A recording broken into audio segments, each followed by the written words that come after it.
Fala, contabilistas do meu Brasil, tudo bem? Aqui é o André Carvalho, trazendo mais um vídeo para vocês aqui essa semana. Hoje, sexta-feira, né? E a gente está trazendo um vídeo aqui no Contador Responde dessa semana. A gente vai falar sobre FD-Reinf, né? Uma coisa que ainda gera muita dúvida. E a gente teve uma pergunta durante essa semana que falava assim: o meu cliente ele tem uma aplicação financeira, e dessa aplicação financeira do rendimento dessa aplicação financeira, o banco retém o imposto de renda. Quem tem que declarar o imposto de renda na REINF, né? Esse pagamento? O meu cliente, né? O meu cliente lá, o meu cliente PJ, que tem a aplicação financeira, ou o banco que fez a retenção para o meu cliente que tem que pagar, né? Que tem que declarar, na verdade, a FD-RINF. Então, gerou essa dúvida e aí a gente fez uma consultoria, né, na Econet para a gente ter uma resposta e nós obtivemos essa resposta. E eu vou aqui compartilhar com vocês, tá? Então, fica aí, não sai do vídeo, porque você vai ter essa resposta hoje aqui no nosso vídeo, tá bom? Então, logo depois da vinheta, vamos lá pro vídeo.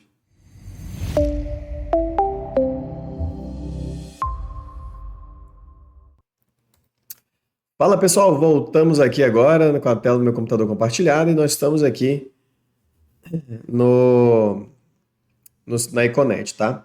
Antes de mais nada, pessoal, só para a gente contextualizar tudo isso, né? A Reinf, ela tem gerado aí ainda muitas dúvidas, né? Muitas dúvidas aí entre os contadores, muita gente com dúvida na questão do envio ou não envio, da questão lá do lucro, né? Retirado pelos sócios. Muita gente com dúvida. Ah, André, beleza. Eu tenho que enviar lá trimestralmente, né? Que é a empresa do Simples. Eu tenho que enviar lá o lucro, né? Inclusive agora, dia 15 de fevereiro, é o envio do último trimestre de 2023, né? Para as empresas do Simples Nacional, tem que enviar lá a FD Reinf com o lucro dos sócios, tá? Beleza. Mas me diz uma coisa, André, o que que isso vai interferir para o meu cliente? Porque, na verdade, pessoal, a REINF nada mais é, tá? Do que mais um mecanismo de cruzamento de informações entre a Receita Federal, né? Entre a Receita Federal e o contribuinte.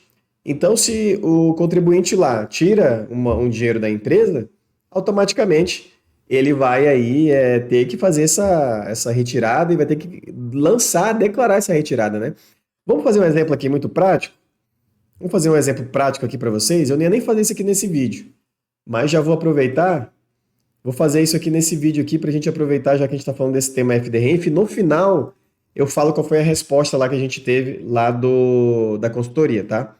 Então, estou aqui com o Excel aberto com vocês, ó. Então, vamos fazer o seguinte. Qual é o primeiro trimestre? Ele fecha quando, né? Vamos ver aqui, ó. Janeiro, fevereiro, março.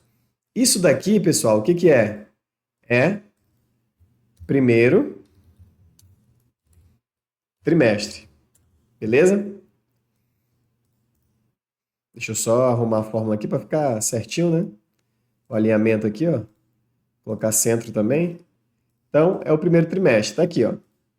Tá? Encontramos aqui o primeiro trimestre. Beleza? Agora vamos dar um Ctrl C, Ctrl V, né? Fica mais fácil. Acompanha aí, tá? Vamos aqui, ó. O segundo trimestre é o quê? Abril, maio, junho. É o segundo trimestre, beleza?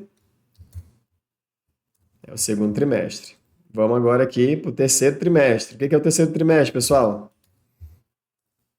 Julho, agosto, setembro. Terceiro trimestre, beleza? E nós, para finalizar, nós temos o quê? O quarto trimestre, que é outubro, novembro e dezembro. Quarto trimestre. Estão acompanhando o raciocínio? Aqui no primeiro trimestre, tá? Eu tenho que enviar FD, aqui nesse trimestre aqui eu tenho que enviar FD Reinf. E quando que eu vou enviar FD Reinf do primeiro trimestre? No segundo mês subsequente ao encerramento do trimestre. Vai ser o quê? 15 de maio. Beleza? Então tá aqui, ó. 15 de maio é o envio do primeiro trimestre. Tá? E o que que eu vou ter que fazer agora aqui Do segundo trimestre, mesma coisa.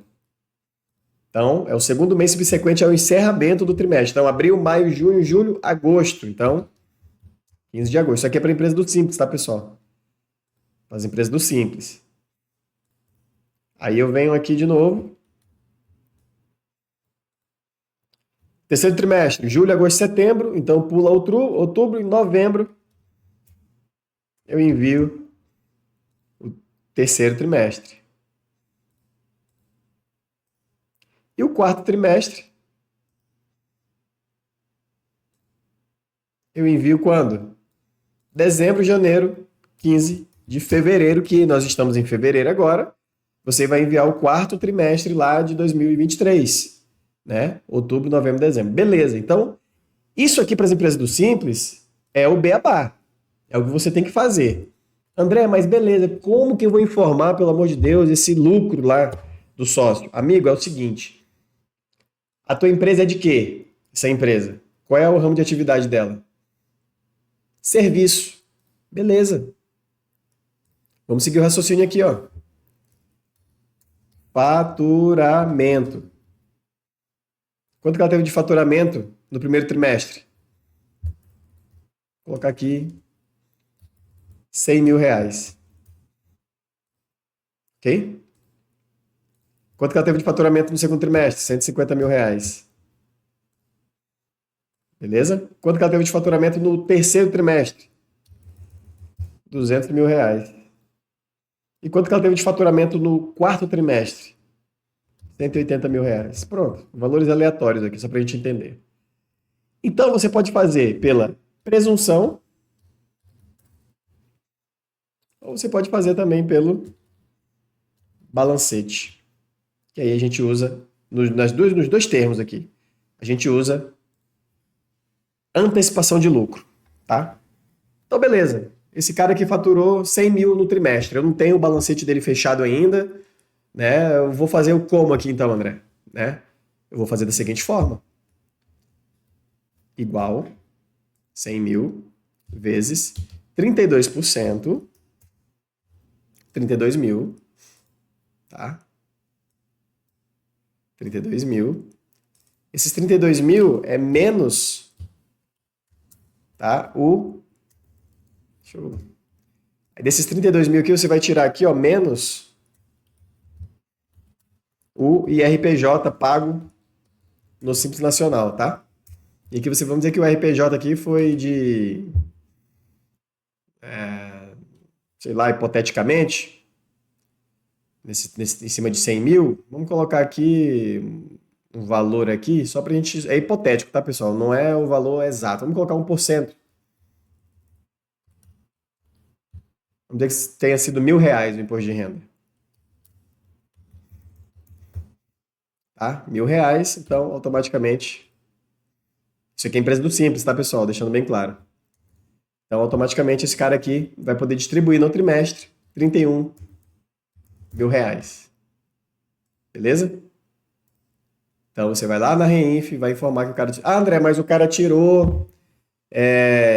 a grana que ele tirou da empresa foi muito maior que isso aqui. Aí, amigo, não tem o que fazer, é só balanço. Porque, assim, se ele tirou... Ele fez uma retirada maior do que a presunção de 32%, a gente tem duas situações aqui. Ou de duas uma, porque para ele ter tirado um valor maior do que 31 mil, ele tem que ter o quê? Lucro. E onde é que eu apuro o lucro? No balanço. Então, se ele apurar um lucro maior do que 31 mil, e ele tirou essa antecipação maior, show de bola. Agora, muitas vezes, ele pode ter lucro contábil, mas não pode ter dinheiro em caixa para fazer o pagamento, por exemplo. E não se justifica essas retiradas. Porque às vezes você trabalha por competência, você reconhece a receita, reconhece a despesa, mas muitas vezes essas receitas aqui não foram efetivadas. Elas ainda estão lá em clientes, ainda está lá ainda em curso, não recebeu aquilo ali, aconteceu uma inadimplência, alguma coisa e por aí vai. Então você vai fazendo por trimestre aqui, ó. Por trimestre, tá? Você vai apurando a presunção, joga lá 32%, desconta o IRPJ, né, calcula. E outra, Isso aqui é possível. Se for por lucro presumido, você tem que descontar imposto de renda, CSLL, PIS e COFINS. Tem que descontar todos os impostos. E outra, você não pode ter débito tributário na Receita Federal, tá? Você não pode ter débito tributário na Receita Federal para você distribuir lucro pela presunção. Então, fique muito claro com isso para vocês. É passível, inclusive, de você ter uma penalidade. Então, muito cuidado, tá? E a outra forma que eu disse para vocês é pelo balancete. E aí o balancete tem que ser fechado trimestralmente. Ah, André, é muito trabalho, cara, não tenho um departamento contábil aqui. Pois é, amigão. Então, senta com o teu cliente, conversa com ele, porque senão daqui a pouco, o que vai acontecer? Ele poderia ter tirado 30, mas o cara tirou 50. Então, a diferença, ela vai ser reconhecida como prolabore. E aí ele vai pagar INSS, imposto de renda.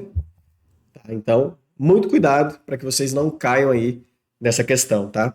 A gente lá no grupo tem compartilhado uma planilha lá com vocês, né, falando sobre isso, falando sobre como fazer esse cálculo e tal. A gente vai até remodular ela, e assim que a gente remodular, a gente vai mandar ela no grupo. Você precisa estar participando, tá? Então agora, sanamos aqui essa questão dos prazos e tal, tinha muita gente com dúvida. Vamos aqui pro e-mail, tá? Pro e-mail não, para consultoria.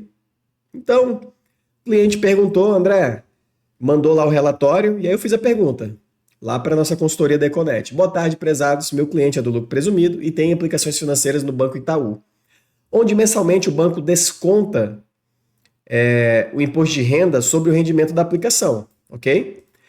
Minha dúvida é a seguinte: eu, como contador, preciso enviar FD-REINF informando o Banco Itaú como beneficiário ou o Banco Itaú que teria que fazer a declaração informando a retenção na fonte do imposto de renda do meu cliente? Então, o pessoal da Econet lá respondeu muito prontamente para a gente e falou o seguinte: de acordo com o artigo 3º do inciso 8º da Instrução Normativa RFB de 2043 de 2021, ficam obrigados a apresentar a FD-REINF às pessoas físicas e jurídicas relacionadas no artigo 2º da Instrução Normativa 1990 de 2020. Conforme previsto no artigo 2º da legislação supracitada, ficam obrigadas ao envio às pessoas físicas e às jurídicas que pagaram ou creditaram rendimentos, tá? Ou creditaram rendimentos sujeitos à retenção do imposto de renda e contribuições federais retidos na fonte, tá? Ainda que em um único mês calendário. Logo, o banco, fonte pagadora, é obrigado ao envio da FD-REINF, tá? Mas aqui ficou a dúvida, tá? O banco é obrigado a fazer FD-REINF porque ele pagou para uma empresa e reteve imposto de renda. Mas e meu cliente, será que ele é obrigado a enviar FD-REINF também, dizendo que recebeu esse rendimento? Olha o que ele fala aqui, ó. Ficam obrigados ao envio às pessoas físicas e às jurídicas que pagaram ou creditaram rendimentos. Então, no meu entendimento, tá? É o meu entendimento. Várias pessoas já tiveram entendimentos diferentes. Nesse caso aqui, quem tem que fazer FD-REINF é o banco, tá? E não o meu cliente, no caso. Não sou eu, o contador do cliente X aqui, que vou ter que entregar FD-REINF. Quem vai ter que entregar é o banco, porque foi o banco que fez o pagamento e reteve o imposto de renda da fonte. Não foi o meu cliente. Então, esse é o meu entendimento. E você? Qual o entendimento que você tem aqui dessa dúvida, tá? Se essa dúvida é a mesma de você, que você tem, ou se algum amigo seu tem essa dúvida, manda para ele e compartilha, porque dessa forma a gente vai chegar aqui num consenso, tá? Ficou claro para você isso aqui? Manda aqui nos comentários, tá? Se você tiver alguma outra dúvida, manda aqui também, que a gente vai esclarecendo no decorrer do tempo. Grande abraço, fica com Deus e até a próxima.